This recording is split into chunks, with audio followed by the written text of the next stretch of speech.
If you are looking to learn the art and secrets of competition barbecue, the guys here at Carolina Pitmasters have that scoop. Check this out. And you get it as early as you can, and then you start looking at what you're going to do to it. Now this is a pretty nice hog. Perfect just did okay with it. It's a little heavier than I wanted, but it's okay. It's a little long in the legs. That won't bother me any. My cooker's big enough to be able to handle it. But it's kind of a mess, you know. You really didn't do a good job of trimming it up. If you're going to cook where you're going to show a hog, you need to spend a lot of time taking all the stuff and making all the loose ends go away. That's the first thing you do. Make all the loose ends go away. And Garland's been kind of picking up the loose ends here while I've been talking, I'm sure. From here on out, everything for me is about bark. Bark, bark, bark. Bark is for me. Love bark. Okay, so I will take as much of the hide off of the show part of the hog as I can. We'll trim this part right in here. The reason it's the hardest part to get done is because the crown of the spine is sitting right here. So if you're not, even if you are or you're not presenting the hog, if this is the spot that's going to give you problems, then why would you want to deal with it? You wouldn't, right? So you find a good spot, and I usually just kind of wiggle the bones around until I find a good spot where it's broke. I'll put my knife in, and I'll wiggle it around.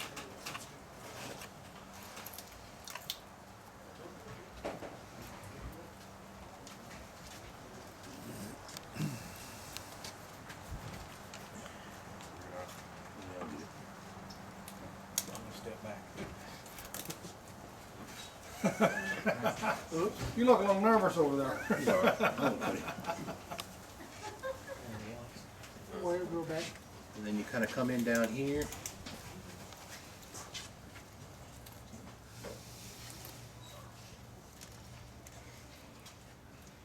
You follow that through.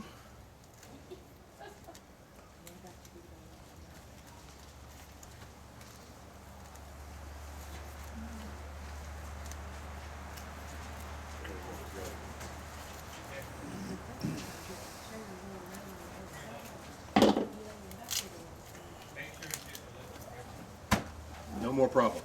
And what did you say that was called, Jack? What? That piece I call of- this the crown. Okay. Yeah. That's what I call it. And we kind of want to do the same thing here. And get rid of that piece. Now, I've fought with this piece for a long time, gang. Because while it's cooking, this is the piece that I put a thermometer right in down under here. And this is the part that wouldn't go, wouldn't go, wouldn't go. I'd be forever trying to figure out how to get it to go. How wide is it? That's 30-inch on that end. 30 inch. Yeah. He's been running a good bit, so he's a little bit. It's got long legs on front. About 37 there. 37, 38. 38.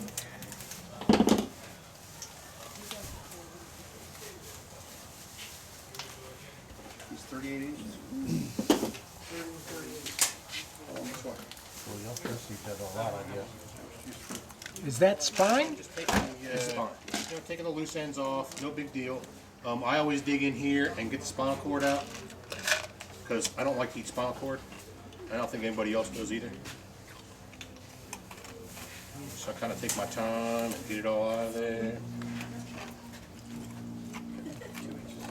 Not too appetizing, No.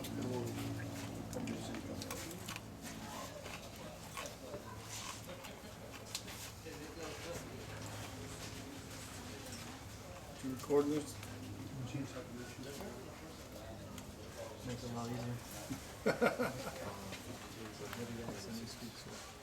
Me? I'm pretty much happy with what that is right there. Only because I'm not showing this hog. We're not doing any, you know, we're not going to present it to a judge. If I was going to present it to a judge, I might be a little more careful with it to try to look around at it a little bit, make sure it's not good. But we're pretty much ready to do washing at this point in time. Now, washing has a couple of different schools of thought that goes with it. The old school guys will tell you to never put vinegar on a raw hog. They say that the pores will close up and will prevent the spices from penetrating in. I'd say crap. You know, it really is crap. I use vinegar. Vinegar is the only thing that will get underneath the bone dust and lift it off. Now, unless you're gonna roll this thing out somewhere and hose it down with a hose to get it all off, you're pretty much stuck with where you are. So vinegar will get in there and pull that bone dust off. This thing has been split with a saw. All this gobbledygook garbage here you see is bone dust. And we don't want bone dust. Bone dust tastes bad, especially if you're a judge. Bone dust tastes bad. So I'll take my handy dandy vinegar here, and everybody has a little bottle of vinegar in their little kit over there, and that's what it's for. And I just pour some right on there and get it on in there like that.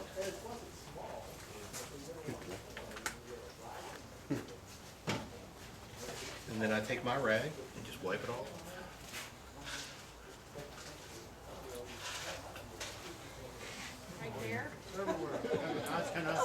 Right there.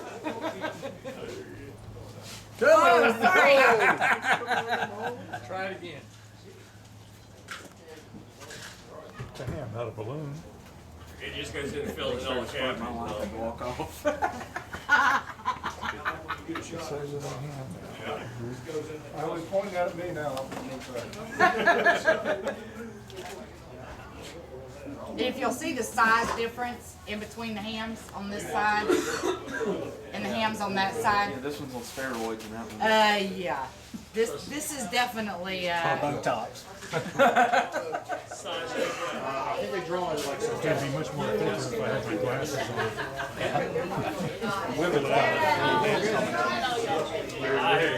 Same hole this one. There you go. Here in our old friend. Fantastic. It was a willing pig. There you go, see, coming out. Charlotte? I named it Arlene. It reminds me just like my mother-in-law. Hey, well, she poured that last bit into this one? Sorry, man. Right across the street. That's why I talked to Bill about it last year. It was 100 and something for a family and 65 for individual. 140, 35 to 40 per family. Cheap. Yeah, that's why the competition's so good. There's the bone in there. Over that pond is Just, full of. just finish that out. You need to get a knife. Come down here and start this off.